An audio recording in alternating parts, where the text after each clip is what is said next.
Olá, bem-vindos ao canal Ale Audiobooks. Vamos dar prosseguimento à audição do livro O Mesmo de Sempre, um guia para o que não muda nunca. E a história de hoje é Números Malucos. As pessoas não querem precisão, querem certezas. A causa fundamental do problema é que no mundo moderno, os estúpidos são arrogantemente confiantes, enquanto os inteligentes estão cheios de dúvidas.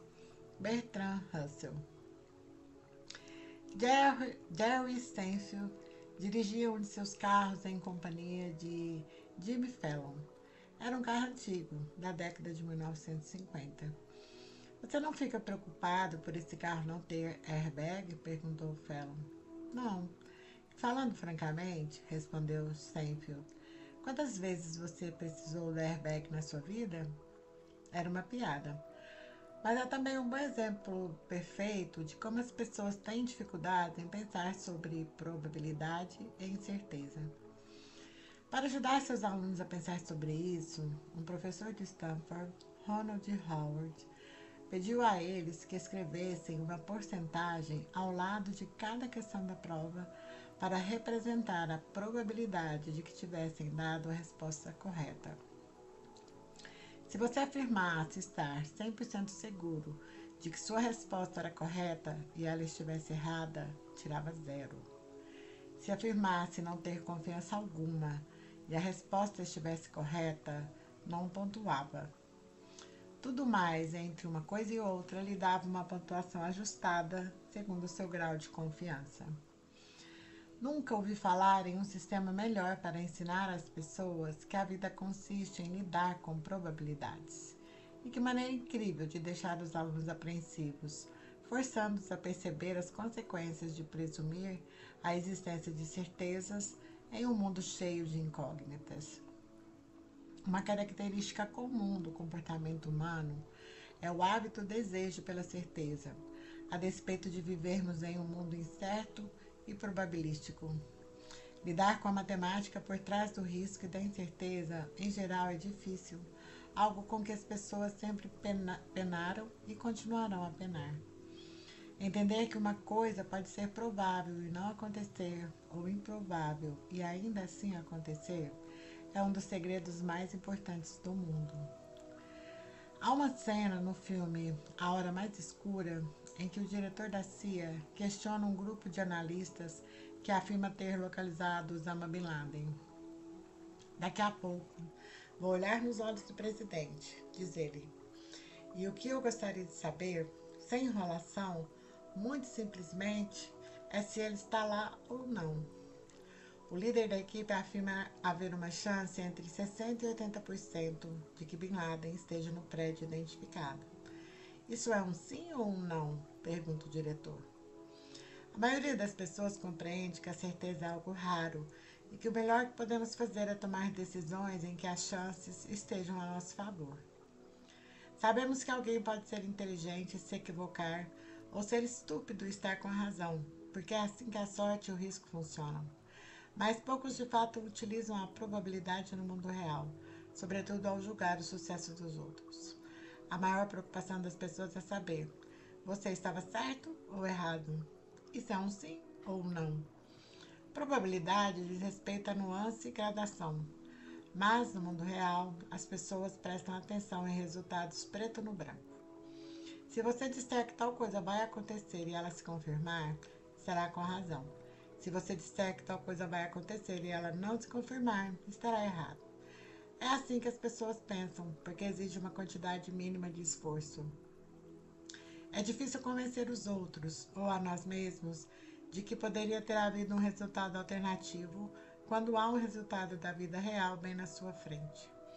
O principal aqui é que as pessoas acham que querem uma visão precisa do futuro, mas o que desejam na realidade é a certeza. É normal querer se livrar da dolorosa realidade de não saber o que acontecerá a seguir. E se alguém me diz que há uma chance de 60% de haver recessão, isso não ajuda muito a aliviar essa angústia. Pode até contribuir para ela, mas alguém que diz haverá uma recessão esse ano, Oferece-nos algo que agarramos com as duas mãos, algo que nos dá a sensação de assumir o controle de nosso próprio futuro. Após a incursão que terminou com a morte de Bin Laden, o presidente Obama afirmou que as chances de que o líder terrorista estivesse de fato no prédio identificado como alvo eram de 50%. Alguns anos atrás, fui ver uma palestra de um dos SEALs envolvidos na missão. Ele disse que, independentemente de Bin Laden estar ou não no prédio, a equipe sentia que as chances de todos serem mortos na operação também eram de 50%. Assim, havia uma probabilidade muito alta de que a incursão terminasse em decepção ou catástrofe. Não terminou, mas o desfecho alternativo não é um mundo em que muitos prestam atenção. Raramente prestamos. A probabilidade e a incerteza são simplesmente difíceis demais de compreender. Um problema relacionado igualmente importante aqui é a facilidade com que subestimamos eventos raros em um mundo grande como o nosso. Os seres humanos são incapazes de compreender números muito grandes ou muito pequenos. Seria útil admitirmos esse fato, afirmou Daniel Kahneman. Evelyn Mary Adams ganhou 3,9 milhões de dólares na loteria de Nova Jersey em 1986. 4 meses depois, voltou a ser premiada, recebendo mais 1,4 milhão. Vou parar de jogar, contou ao New York Times. Quero dar uma chance para os outros. Foi uma grande história na época, uma vez que os matemáticos calculam as probabilidades dessa dobradinha em inacreditáveis 1 para 17 trilhões. Mas se 100 milhões de pessoas jogam na loteria semana após semana, como acontece nos Estados Unidos, as chances de que alguém ganhe 2 vezes são, na verdade, bastante boas. Jacobs e Musteller calcularam que eram de 1 em 30. Esse número não chegou a muitas manchetes. Com uma amostra grande o bastante, qualquer coisa absurda pode acontecer, disse Musteller. É em parte por isso que o mundo parece tão maluco e eventos únicos na vida parecem acontecer regularmente. Há cerca de 8 bilhões de humanos no planeta. Assim, se um evento tem uma chance de 1 em 1 milhão de ocorrer todos os dias, deve acontecer para 8 mil pessoas por dia, ou 2,9 milhões de vezes por ano, e talvez 250 milhões de vezes ao longo de sua vida. Até um evento com chance de 1 em 1 bilhão se tornará o destino de centenas de milhares de pessoas durante sua vida. E, considerando o insaciável apetite da mídia por manchetes sensacionalistas, as chances de que você fique sabendo desses eventos quando acontecerem são próximas de 100%. O físico Freeman Dyson explicou certa vez que coisas normalmente atribuídas ao sobrenatural, ou à magia ou a milagres, são na verdade apenas matemática básica. Na vida normal de uma pessoa, milagres devem ocorrer à taxa aproximada de 1 vez ao mês. A demonstração dessa lei é simples. Durante o período em que estamos despertos e ativamente envolvidos em viver nossas vidas por cerca de 8 horas diárias, vemos e escutamos coisas acontecendo a uma taxa de 1 por segundo. Assim, o número total de eventos que se passam conosco é cerca de 30 mil por dia, ou cerca de 1 milhão por mês. Se a chance de um milagre acontecer é de 1 em 1 milhão, deveremos, portanto, vivenciar um por mês, em média. A ideia de que coisas incríveis acontecem por causa de estatísticas aborrecidas é importante, pois se aplica também para as coisas terríveis. Pense em eventos que só acontecem 1 vez em 100 anos. Dilúvios, furacões, terremotos, crises financeiras, fraudes, pandemias, crises políticas, recessões econômicas e assim por diante, infinitamente. Um monte de coisas terríveis pode ser considerado eventos desse tipo. Um evento pode acontecer 1 vez em 100 anos. Não significa que ele ocorre 1 vez a cada 100 anos. Significa que ele tem cerca de 1% de chance de ocorrer em qualquer ano dado. Parece uma probabilidade baixa. Mas quando há centenas de eventos assim diferentes e independentes, quais são as chances de que um deles ocorra em determinado ano? Bem grandes. Se ano que vem há uma chance de 1% de que ocorra uma nova pandemia desastrosa, uma depressão paralisante, uma inundação catastrófica, um colapso político e assim por diante, há chances de que no ano que vem, ou em qualquer ano, aconteça alguma coisa ruim, até que não são nada ruins. Sempre foi assim, mesmo períodos que recordamos como tempos de vacas gordas foram pontuados pelo caos. A gloriosa década de 1950 foi, na verdade, um sem fim de tristezas. Considerando o crescimento populacional, mais americanos perderam o emprego durante a recessão de 1958 do que em qualquer mês isolado da grande recessão de 2008. O mesmo vale para a década de 1990. Lembramos dela como um período calmo, mas o sistema financeiro global quase desmoronou em 1998, durante o maior boom de prosperidade que jamais se viu. A diferença hoje é o tamanho da economia global, que aumenta a amostragem de eventos potencialmente absurdos que podem acontecer. Quando 8 bilhões de pessoas interagem, as chances de um trapaceiro, um gênio, um terrorista, um idiota, um sábio, um babaca, um visionário causarem um impacto significativo em qualquer dia que se escolha são de quase 100%. Grosso modo, já existiram cerca de 100 bilhões de seres humanos. Com uma média de vida aproximada de 30 anos, os seres humanos viveram algo como 1,2 quatrilhões de dias. Eventos absurdos, com uma chance de em 1 bilhão de acontecer, ocorreram milhões de vezes. Mas o problema é muito pior hoje do que jamais foi, e é quase certo que continuará piorando.